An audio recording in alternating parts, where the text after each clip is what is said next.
ഇങ്ങനെ ചൂണ്ടിട്ടോണ്ടിരിക്കുന്നതേ അമ്മച്ചെങ്ങാനും കണ്ടാലുണ്ടല്ലോ ഒറ്റ അടി വെച്ച് തരും. കണ്ണിക്കൂടെ പൊന്നീച്ച ഉണ്ടല്ലോ, പൊന്നീച്ച അത് പറക്കും.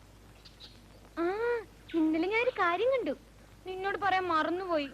ആരോടും പറയായിരുന്ന ഓർഡർ. ആരുടെ ഓർഡർ? ചേച്ചിയുടെ. എന്താ കണ്ടത്? ചേച്ചിയും ഒരു സ്കൂട്ടറുകാരനും കൂടിയേ ആ അമ്പലത്തിന്റെ അടുത്തുനിന്ന് വർത്താനം പറയുന്നു. എന്തൊരു ചിരിയായിരുന്നറിയോ? എന്താ കേട്ടെ? ദൂരെ എന്നാ കണ്ടേ, ഒന്നും മനസ്സിലായില്ല. ആ ഇതുപോലൊരു കാര്യം ഞാനും കണ്ടല്ലോ. എന്തത് എന്തത്?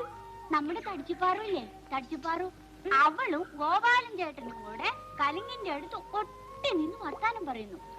ഗോപാലൻ ചേട്ടൻ പറയാ, എന്റെ പാറുവേ നീ എന്റെ പൊന്നല്ലേന്നു. എന്താ നിർത്തിയേ? അല്ല, ഞാൻ ആലോചിക്കുക തടിച്ചുപാറു എങ്ങനെയാ പൊന്നാവുക. വേറൊന്നും പറഞ്ഞില്ലേ? അവിടെയല്ല കുഴപ്പം പറ്റിയത്. ആ പണ്ടാരം വാ തുറക്കുന്നതിന് മുമ്പ് ഗോപാലൻ ചേട്ടൻ എന്നെ കണ്ടുന്നേ, ഞാൻ ഒറ്റ ഓട്ടം വെച്ചു കൊടുത്തു.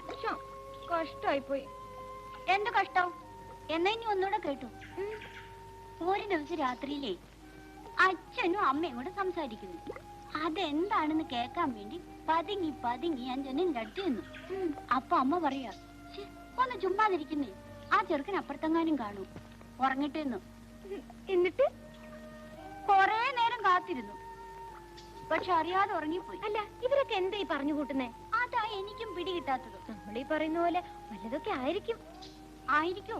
പിന്നെ ആ ആർക്കറിയാം? ഈ വലിയ ആൾക്കാരുടെ കാര്യല്ലേ ഒന്നും നിശ്ചയിച്ചുകൂടാ.